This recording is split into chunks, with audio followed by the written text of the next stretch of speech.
Madame la ministre, je souhaite saisir l'occasion de cette séance de questions sur le développement des éoliennes dans les territoires pour vous interroger sur l'avancée du groupe de travail sur le développement équilibré de l'énergie éolienne en France, annoncé il y a un peu plus d'un an lors d'une séance de questions au gouvernement par Madame Emmanuelle Wargon.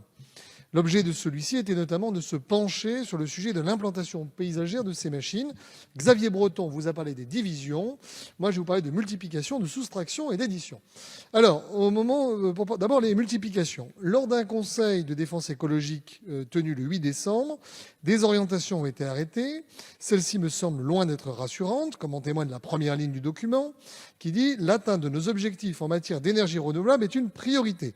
Ça sent la multiplication des éoliennes. Quid des propos du président de la République qui déclarait il y a un an à Pau « La capacité à développer massivement de l'éolien est réduite.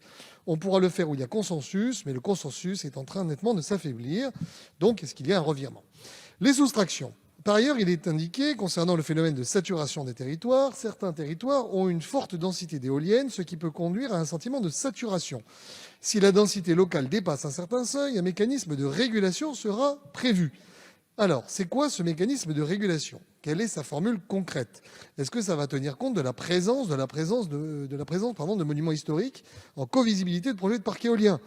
Soustraction, est-ce que vous allez enlever des éoliennes s'il y en a trop? Et puis, enfin, les additions.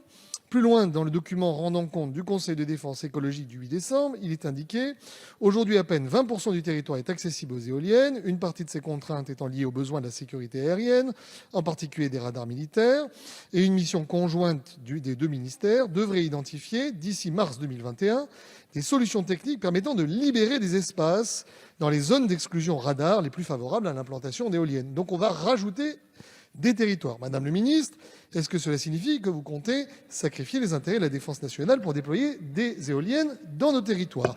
Enfin, pourquoi est-ce que tous les élus ne sont pas associés? Je pense notamment au président de la région Hauts-de-France qui a fait état publiquement sur le fait qu'il n'avait pas été consulté. Merci beaucoup.